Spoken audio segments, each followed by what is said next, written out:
I hope you've been enjoying these past couple of weeks. We're about halfway through May now. It's very nice weather. The polar vortex, as they call it, moved on. I'm finally able to wear short sleeves, and I've got my capris on. And so I was supposed to teach tomorrow when we're supposed to open up the church again, but they've changed their mind, so we're going to have to wait a little bit longer to do that. Now, a couple years ago when I started teaching, I got to teach about Nebuchadnezzar's dream. And he had a dream about this amazing statue with a head of gold, chest and arms of silver,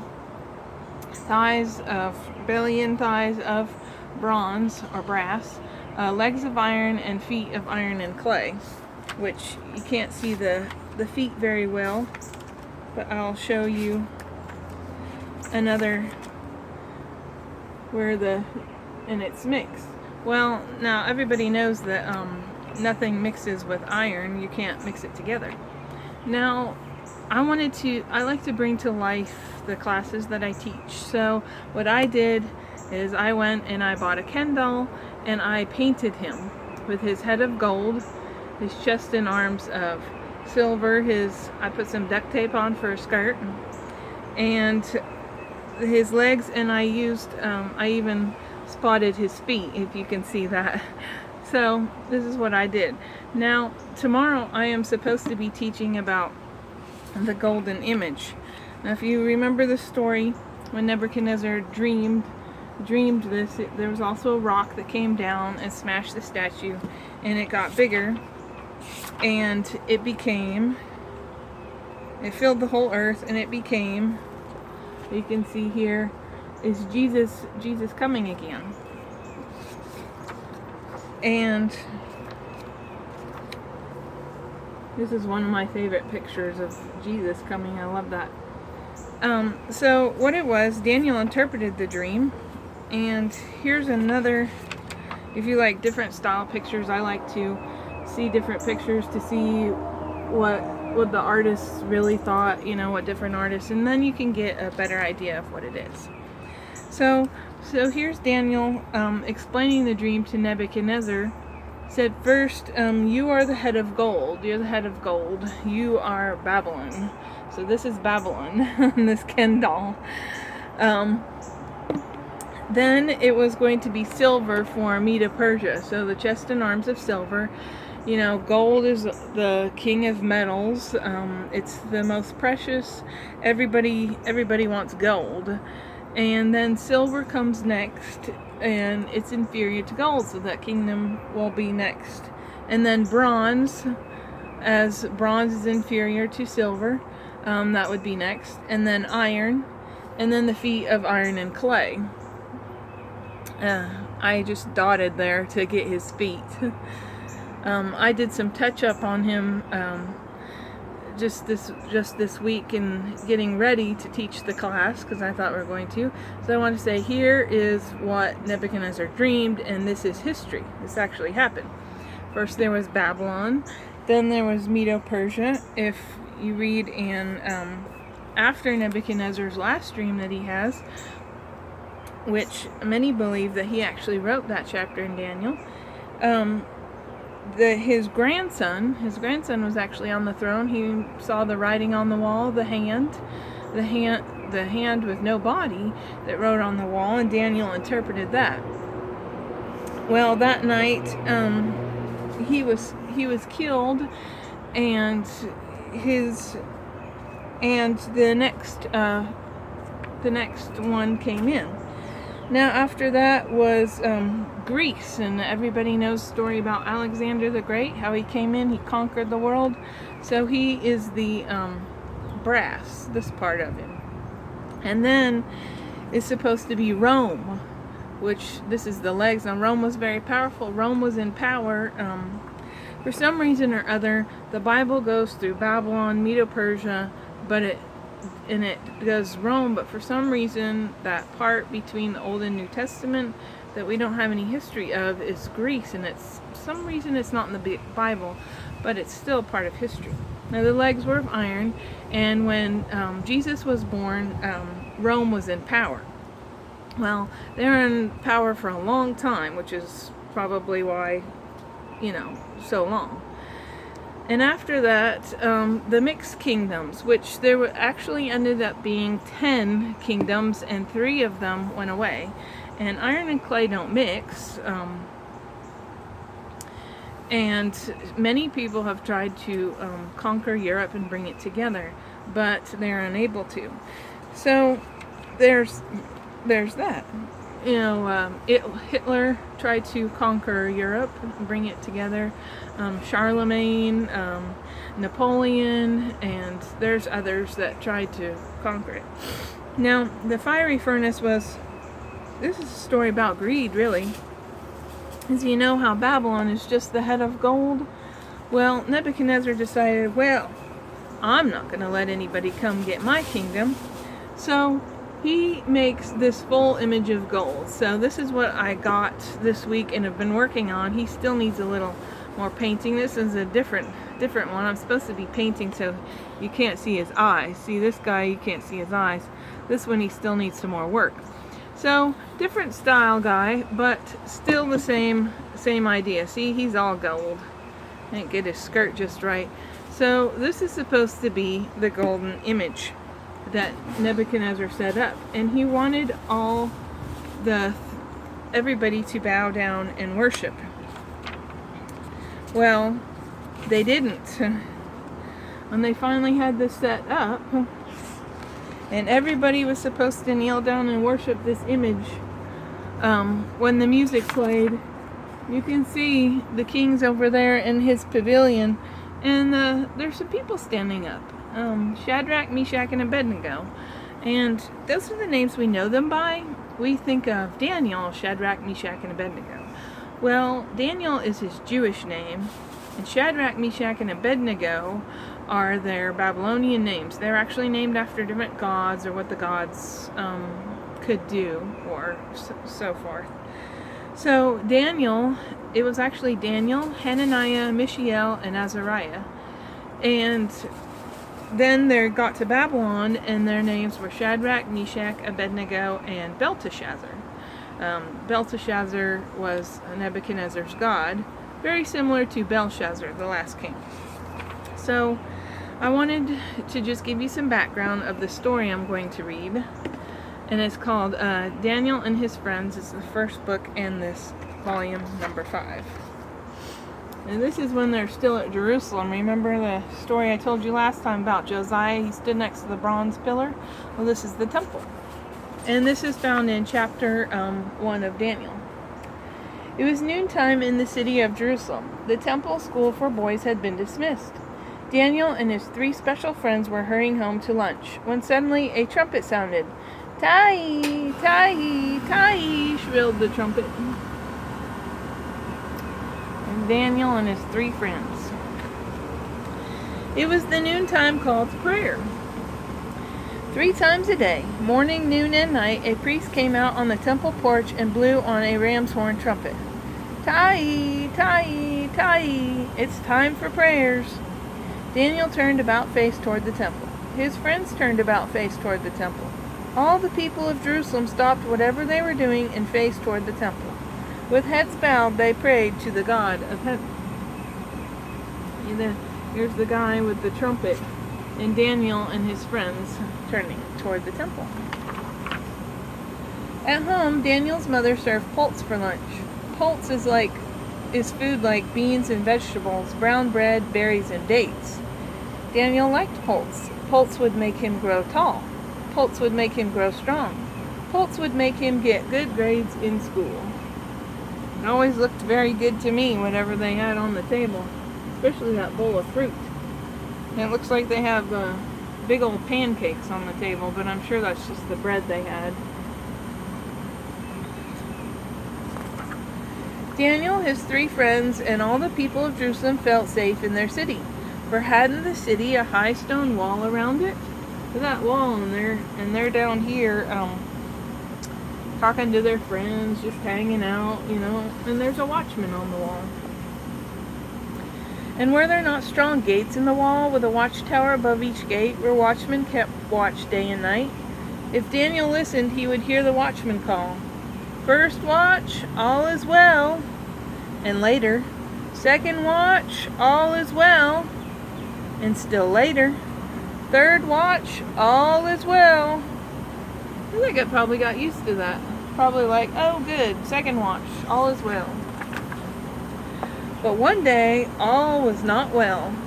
The watchman hurried out of the watchtower, blew a warning blast on his trumpet, and shouted, "An enemy approaches!" You can see them way up here. They're coming. All that dust. Quickly, the gates were shut and barred. Men mounted city walls. Boys climbed rooftops. Far away, so far that soldiers and camels looked like a line of creeping, crawling bugs, came the dread army, the feared army of Babylon. Closer, closer, closer the army came. See, they're barring the gates down here. He's shouting on his trumpet. This guy's coming to help. And, oh no! The army of Babylon pitched camp near Jerusalem. The soldiers built great battering ram machines and pushed them up beside the wall. Crash, crash, crash. All day long the battering rams beat and battered the wall of Jerusalem. Crash, crash, crash. Finally, after many days, a part of the high stone wall gave way. And you can see they're using their battering ram here. They're making quite a hole in the wall. One of these guys, always thought he looked kind of evil. It looks like they're building a catapult. They've got some arrows coming down from the wall. The guys are way up here on the wall. Got a ladder he's going to climb, get up there. The army of Babylon marched into Jerusalem. Some of the soldiers climbed the hill to the temple and took away the temple's golden vessels.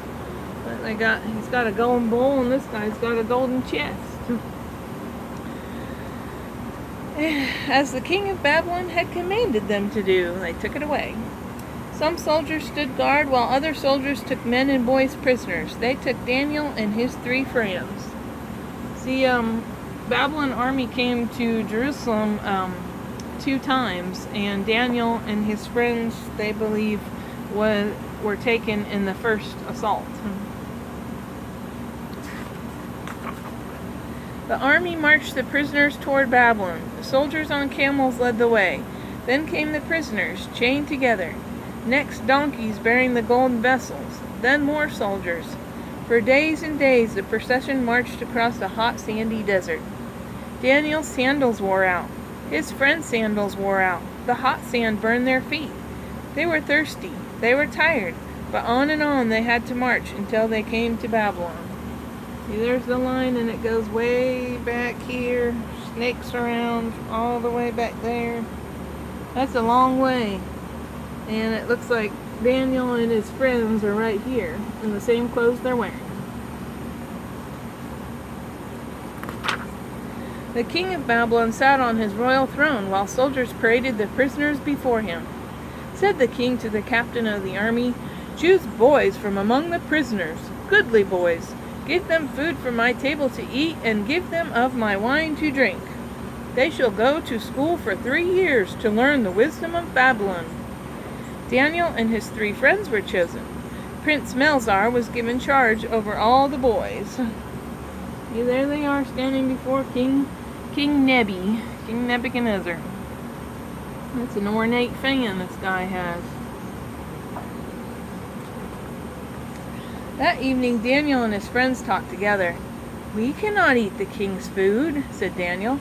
"It has been offered to idols, and besides, the king's food is not the best food for boys. Neither can we drink the king's wine." "What shall we do?" the boys asked one another. Then Daniel thought of a plan. "Let's ask Melzar to give us pulse to eat and water to drink instead of the king's food and wine." "It's a good plan," agreed the 3 friends. Look at that food spread out there. They got wine being poured. It's like a pig with an apple in his mouth, a lobster, and who knows what this stuff is. And Daniel and they're like, "Oh no, that's no good. But we can't eat that." Daniel and his friends went to see Prince Melzar. They bowed politely, then asked for pulse and water instead of the king's food and wine. Melzar shook his head. No. If the king should see you looking thinner than the other boys and learn that I had given you pulse and water, he might even cut off my head. Please try us for 10 days, begged Daniel. So Melzar agreed to give them pulse and water for 10 days. Then we shall see, he said. He looks very stern, doesn't he? There's Daniel and his friends, and they're giving a polite bow.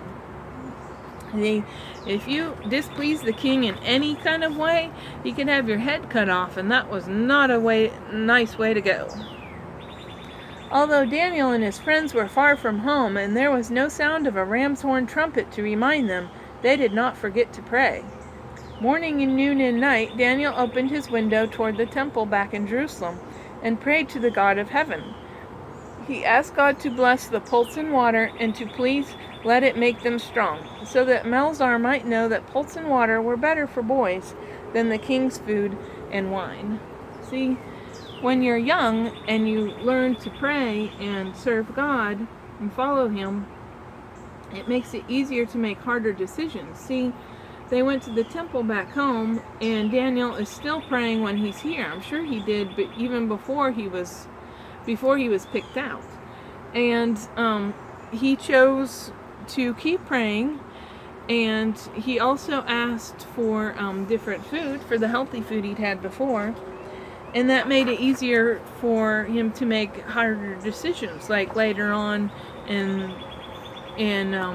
history, he gets thrown into the lion's den. This is another series of books I have, but that's Daniel in the lion's den. He's that was old hat by then, because when he grew up, he was making good choices all along, and it's easier to make the good choices when you're young, and then when things get harder, it's easier to make the harder choices. You're like, oh, I don't even have to think about it. No, I'm not going to do that bad thing, or do that, whatever it is that is not healthy. When the 10 days had passed, Prince Melzar called all the boys before him. He looked at their faces. He felt their arms. He found that Daniel and his friends were fairer and fatter than the boys who ate the king's food and drank the king's wine. So ever after, during the 3 years of school, Prince Melzar gave Daniel and his friends pulse to eat and water to drink. See, he's very happy. He's checking out Daniel and his friends, and he's happy with the results. We used to make a joke when my siblings and I were little. Make a joke and said that these were the people that ate the white bread at school and cut the crusts off. Especially this guy. They were the ones eating the potato chips and tearing the crust off their white bread. My mother always made us wheat bread. We didn't have much of a crust, and the bread was pretty. It's pretty much all the same texture, and we just thought that was funny. 1, 2, 3 years went by. School was over for Daniel and his friends. They had grown taller. Had they grown wiser? The king himself would test them. Daniel and his friends, dressed in clean clothes, with hair combed and sandals polished, stood before the king of Babylon. The king asked them question after question, and lo, the king found Daniel and his 3 friends 10 times wiser than all the wise men of Babylon. That's amazing.